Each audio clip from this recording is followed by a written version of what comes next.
नमस्कार दोस्तों, सामाजिक जानकारी यूट्यूब चैनल में आप सभी का स्वागत है।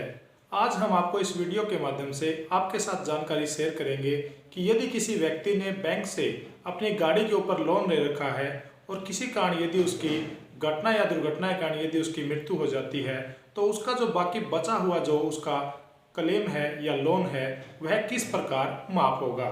तो हम आपको इस वीडियो के माध्यम से आपके साथ कंप्लीट जानकारी शेयर करेंगे कि आपको यहाँ पे कौन कौन से डॉक्यूमेंट की जरूरत पड़ने वाली है और आप किस प्रकार यहाँ पे अपने बचे हुए लोन को माफ करवा सकते हैं।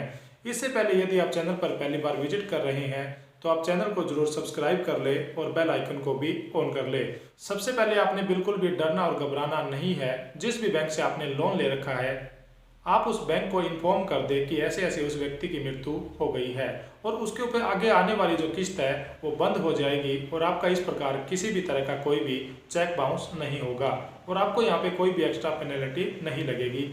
अब हम बात करेंगे कि आपको यहाँ पे कितने रुपए देने पड़ेंगे और आपका ये जो लोन है वो टोटल क्लोज किस प्रकार होगा।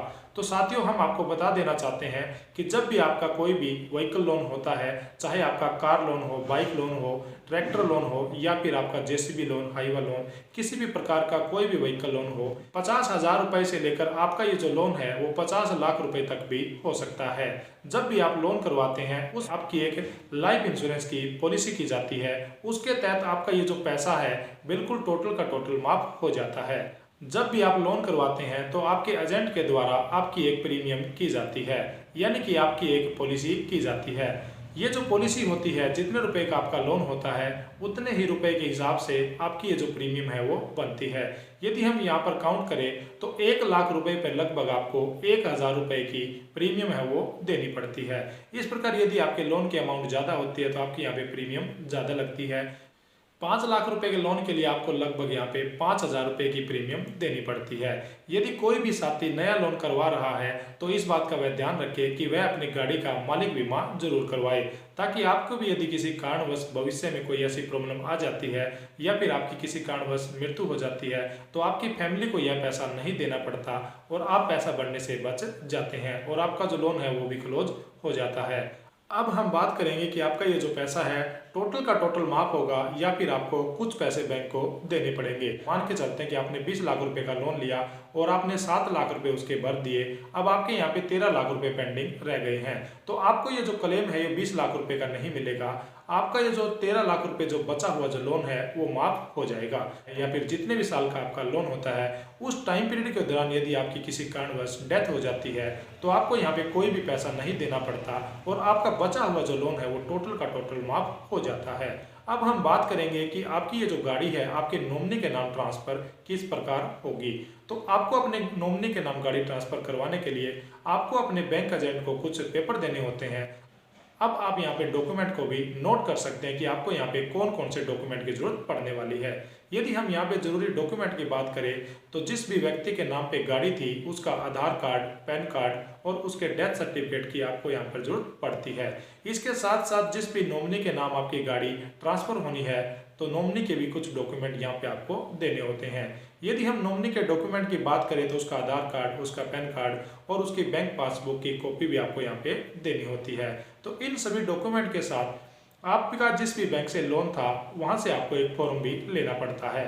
उस फॉर्म में जो भी डिटेल मांगी गई है वो डिटेल आपको अच्छे से भर लेनी है और उसके पीछे आपने हमने आपको जो डॉक्यूमेंट बताए हैं वो डॉक्यूमेंट आपने लगा लेने हैं और यह फाइल आपको तैयार करके जिस भी बैंक से आपने लोन करवाया था इन डॉक्यूमेंट को जमा करवा दे। कुछ ही दिनों के बाद, लगभग 10 से 15 दिनों के बाद आपकी नॉमिनी के नाम पे आपकी एनओसी आ जाती है और एनओसी आने के बाद आप अपनी गाड़ी को नॉमिनी के नाम ट्रांसफर करवा सकते हैं। और यदि आप चाहते हैं कि आप उस गाड़ी पे दोबारा लोन लेना चाहते हैं तो आप फिर बैंक से कांटेक्ट करके उस गाड़ी पे दोबारा लोन भी ले सकते हैं।